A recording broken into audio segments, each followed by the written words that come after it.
Ryan Friedlinghaus became quite a sensation with Discovery's reality series Inside West Coast Customs. The owner of a custom car shop of the same name has come a long way as a businessman from the point where he took a $5,000 loan from his grandfather and launched his own venture in 1994. Not only is West Coast Customs the most recognizable brand in California, but it constantly finishes among the top tier car modifier houses in the whole country.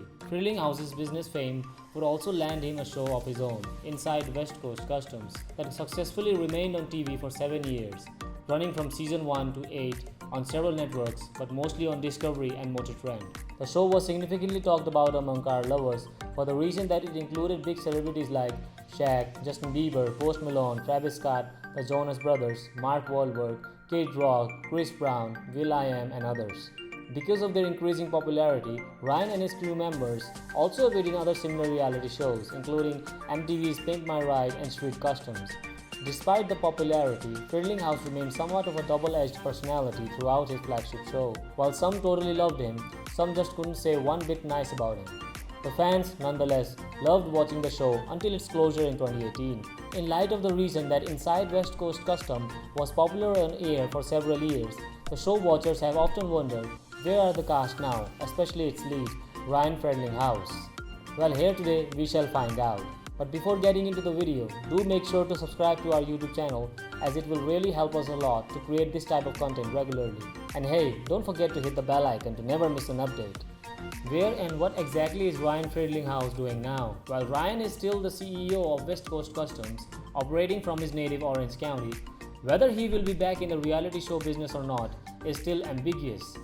In the meantime, the Californian car modifier is very well exerted with his fans through his social media handles, most famously with Twitter. By the account of it, Ryan nowadays seems busy posting about his garage works, announcing giveaways, and almost all of his behind-the-scenes chores. He apparently also looks equally preoccupied hanging out with his growing sons and daughter. As such, the West Coast local is a married man with 3 children. Ryan has been the husband of Megan Elliott since the early 2010s. He married Elliott on Christmas Day 2011. With his wife Megan, Friedlinghaus is the parent of 2 sons, Ryan Jr. and Dylan, as well as a daughter named Rihanna. Though the couple had first exchanged their vows on a palindrome day, the December 11, 2011, which, however, was sort of an unofficial celebration. Although Friedlinghaus couldn't have cared less about disclosing his family when Inside West Coast Customs was still on the air, sources reported that he is now more focused on spending time with his kids and wife, hence the fewer appearances on camera. For all that, Ryan was a reality star and didn't hesitate to offend people by speaking his heart out. The Orange County resident surprisingly never talked about his marital life. The vehicle designer was just never open about it. In any case, looking at his socials and his few appearances on TV, people have taken that Ryan now is also quite busy pushing his kids' career rather than his own. He, however, is in a world of fashion and is the owner of a clothing line named Pas de Faux. Friedlinghaus is helping his eldest son Ryan Jr. to run his clothing business. In return, Friedlinghaus' son is also providing his hands to his father for his workshop jobs. Together, the father-son duo is building their family brand in addition to focusing on strengthening their business internationally. Friedlinghaus' second son, Dylan, is also under the public radar. He, though, is a singer with the stage name Dynamite Dylan, who also has a YouTube channel named Neptune. This son of Ryan has also collaborated with artists including Post Malone and Jake Paul. Ryan's controversies. As mentioned earlier, Friedlinghaus spawned a lot of controversies and hatred when he was the frontrunner of Inside West Coast Customs, and even before the show started.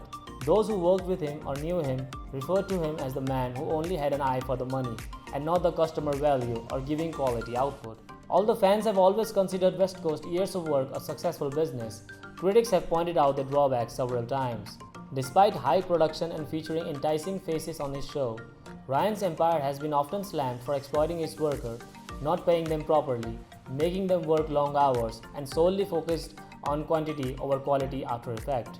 In addition, people have also called out the chief, Ryan, for being aggressive and rude to his subordinates, and at times even to his clients and partners. He was often called a dictator by his ex-employee and an exploiter. The West Coast Customs was also criticized for not considering its customer when they didn't get their vehicles on time, along with the complaint that their cars returned with below average modifications. The most notable scandals includes the time when Ryan had to go to court for not paying its employee for years. As a consequence, Ryan's firm ended up compensating in an amount worth somewhere around $150,000 as back pay.